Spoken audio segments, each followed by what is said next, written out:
Buonasera a tutti ragazzi, continua questa ondata di maltempo che è davvero esagerata qua ragazzi, proprio oggi proprio è pazzesco. Poco fa sono sceso a Salerno, non si riesce a camminare ragazzi, piove proprio di brutto. A Salerno proprio non si poteva. I tergicristalli dell'auto non ce la facevano a tempo, quindi davvero pazzesco. Sta piovendo proprio da ore e ore oramai.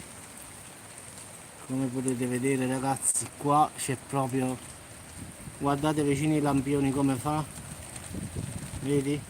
Ci sta vento e pioggia, ma proprio forte. Adesso si è calmato un po', ma prima, sentite ragazzi, questo è il telone sopra qua, qualche volta pure andrà via, sono convinto che si staccherà. Oggi è davvero esagerato, proprio il vento esagerato e proprio il maltempo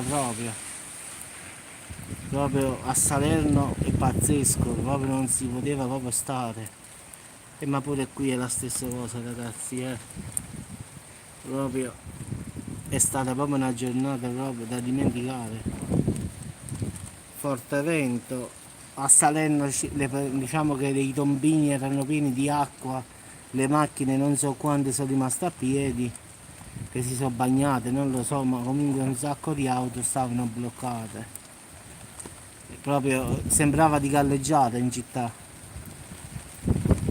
E anche qui non è che scherza, pure qua diciamo che adesso si è calmato, ma prima poi era esagerato veramente. No, mamma mia, salute. Vabbè ragazzi, vi auguro buona serata, entro dentro perché qua non si può stare proprio e ci sentiamo dopo ragazzi.